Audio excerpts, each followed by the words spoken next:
La Gazette du Togo. L'autre regard de l'actualité togolaise. Nous venons de rendre public un rapport alternatif portant sur les droits de l'humain. Et dans ce rapport, nous avons fait un examen des précédentes recommandations faites à l'endroit de l'autorité togolaise en 2011 par le groupe de travail à Genève pour les droits de l'homme.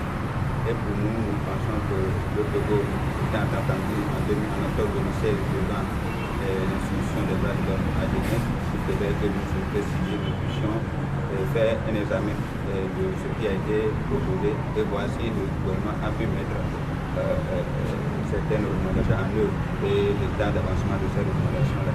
Mais au final, nous nous sommes rendus compte qu'il y a eu quelque peu de progrès, mais le champ reste très vaste. Si vous prenez l'exemple des recommandations liées à l'intégration de l'enseignement des droits de l'homme dans le programme scolaire, mais en fait, sauf que dans les CM, on enseigne quelques modules de droits de l'homme aux élèves et aux apprenants, mais qui n'est pas totalement intégré dans le dispositif.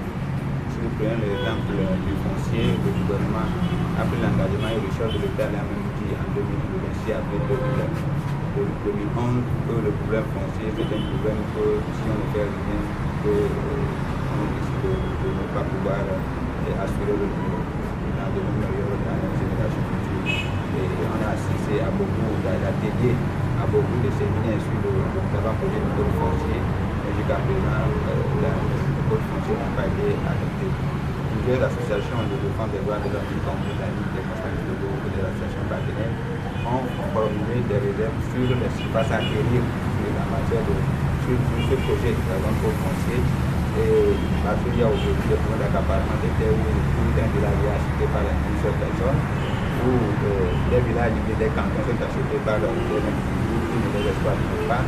Donc je pense aussi que le plan foncier, on devrait réviser et adopter le nouveau code foncier qui doit être un nouveau cadre de licence de la matière. Nous devons aussi penser à l'habitat, au logement, parce que le logement aujourd'hui, c'est ça qui constitue l'antichambre de la tranquillité des populations aussi. Nous savons tout à l'heure, nous ne pouvons pas taper à vos préoccupations quotidiennes. Donc il faut que l'État puisse aussi adopter, élaborer, adopter et mettre en œuvre des dispositions des lois et des maintenant de logement au Togo. Nous pensons également aussi que la réduction de la pauvreté doit passer par la création de l'emploi et les dispositifs pris par le gouvernement qui concernent les dispositifs tels que le corona, tels que la défaillance et les agriculteurs et autres.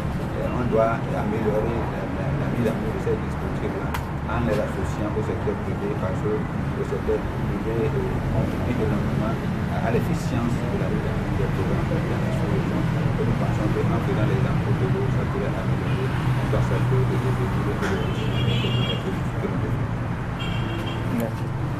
de La Gazette du Togo.